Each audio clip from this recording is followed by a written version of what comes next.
لیکن یہ کون سی توبہ ہے؟ ٹی وی لگایا ہوا ہے، غیر محرم دیکھ رہا ہے، کوئی برا سین آ گیا، استغفر اللہ لا حول ولا قوت الا باللہ، اور دیکھتا چلا جا رہا ہے، بے ایمان دیکھتا بھی چلا جا رہا ہے اور سمجھ رہا ہے کہ میری توبہ قبول ہو رہی ہے۔ یہ کوئی توبہ نہیں ہے، یہ اللہ رب العزت کے ساتھ مذاق ہے۔ گناہ کو چھوڑنا بھی ہے اور ارادہ یہ کرنا میں نے یہ گناہ ساری زندگی دوبارہ نہیں کرنا۔ جب یہ ارادہ کرے گا تو توبہ قبول ہو جائے گی، پھر اگر گناہ ہو جائے غلطی سے پھر بھی معاف ہے، لیکن نیت تب بھی یہ ہوگی کہ میں دوبارہ نہیں کروں گا۔ اور اس کے اندر جو آخری اہم بات ہے وہ یہ ہے کہ حقوق العباد کے جو گناہ ہیں، کسی کے پیسے دینے ہیں، کسی کا حق مارا ہوا ہے، اللہ رب العزت سابقہ جن کا حق مارا ہوا وہ معاف کر دے، ان کے پیسے تیرے پاس استطاعت ہے، لٹانا فرض ہے تیرے پاس۔ وہ جو کل آپ کے سامنے بات رکھی ہے وہ اس کے لیے جس کے پاس استطاعت ہی نہیں ہے، جو مجبور بے بس بے کس ہو گیا، یا جس کے دینے ہیں وہ ہی نہیں مل رہا، اس کے وارث ہی نہیں مل رہے، اب یہ مجبور ہے، اب یہ اس کے لیے دعائیں کرے گا، اس کے لیے مغفرت کی دعائیں کرے گا۔ حتیٰ کہ محدثین نے تو یہاں تک لکھا جو والدین ناراض دنیا سے چلے جائیں ناراض، تو ان کو منانے کا بھی طریقہ یہی ہے نا، پھر ان کے لیے دعائیں کی جائیں۔ اب وہ تو چلے گئے ہیں، تو توبہ کی قبولیت کے اندر اگر حقوق العباد کا معاملہ ہے، میں آج کے بعد کسی سے دھوکہ نہیں کروں گا، تو کیا یہ توبہ قبول ہو جائے گی؟ یہ توبہ تب قبول ہوگی جن کے ساتھ آج تک دھوکہ کیا ہے ان کے پیسے واپس لوٹا دے، تیری توبہ قبول ہے۔ اگر ان کے پیسے لٹائے بغیر اللہ سے اللہ معاف کرے انسان مذاق کر رہا ہے یا اللہ کو ڈاج کرانے کی کوشش کر رہا ہے، اللہ آج تک جتنا حرام کھا لیا وہ میرا ہے، یہ شریعت کا مزاج نہیں، وہ تیرا نہیں ہے، تمہارے صرف راس المال ہے، جہاں سے شروع کیا تھا حرام سے قبل صرف اتنے کا حق بجانب ہو، اس کے بعد جتنا حرام اکٹھا کیا واپس کرنا ہوگا، لٹانا ہوگا، پھر توبہ قبول ہے، پھر قبول ہے۔ اور توبہ کی قبولیت کی یہی شرائط ہے، ایک گناہوں پہ نادم ہو جائے، ایک اس گناہ کو چھوڑے بھی اور پھر آئندہ نہ کرنے کا مصمم ارادہ کرے، اور اگر حقوق العباد میں سے ہے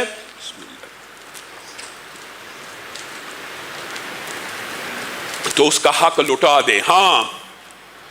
جس کا حق لٹانا ممکن نہ رہے اس کے لیے دعائیں کرے، اور جس کا حق حقیقت میں ادا نہیں کر سکتا اس سے دنیا میں معاف کروانے کی کوشش کر لے، جد و جہد کر لے، صحیح کر لے۔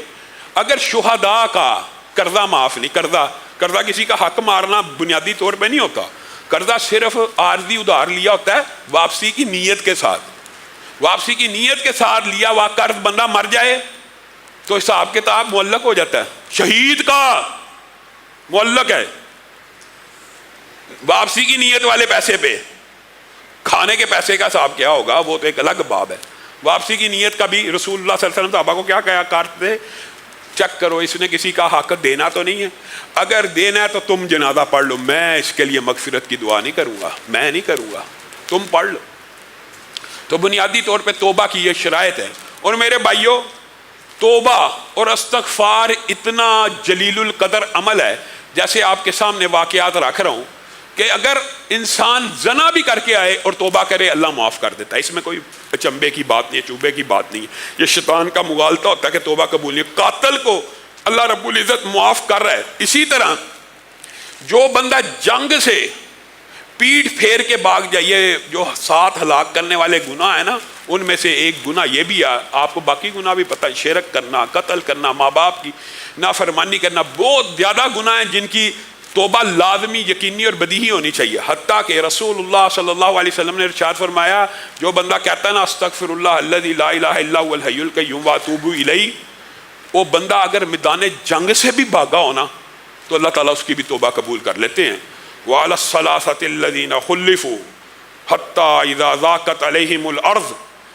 یہ آپ کو پتہ قرآن پاک کی آیت ہے 3 صحابہ کے بارے میں، جلیل القدر صحابہ، 2 ان میں سے بدری تھے، 2 بدری تھے۔ آپ کو پتہ نا بدر والوں کے مقام و مرتبے کا، حاتب بن ابی بلتا نے ایک مرتبہ ہاتھ لکھ دیا تھا مکے والے کو تو حضرتن کو اڑا دوں، تو رسول اللہ صلی اللہ علیہ وسلم نے کیا کہا تھا، مہلن اے عمر صبر، ہوش، تجھے پتہ کون ہے؟ یہ وہ ہے جو بدر میں شامل ہوا، جن کے بارے میں اللہ نے کہہ دیا تھا کہ جو مرضی عمل کرتے رہیں اللہ ان کو جنت میں داخل کر دے گا، ذرا صبر کر عمر، صبر کر۔ گویا ایسے عظیم الشان صحابہ سے بھی گناہ سرزد ہو گئے، لیکن اللہ تعالیٰ نے ان کے گناہ بھی معاف کیے. کس بنیاد کے اوپر؟ توبہ کی بنیاد کے اوپر. اور یہ جو 3 بندوں کے توبہ کا واقعہ اللہ تعالیٰ نے قرآن پاک میں بیان کیا، یہ بڑا پھاہا ہے، یہ بڑا مرہم ہے بندہ مومن کے لیے. کعب بن مالک، ہلال بن امیہ اور مرارہ بن ربیع، یہ تینوں صحابین میں سے 2 بدری ہیں، آپ کو پتہ ہے.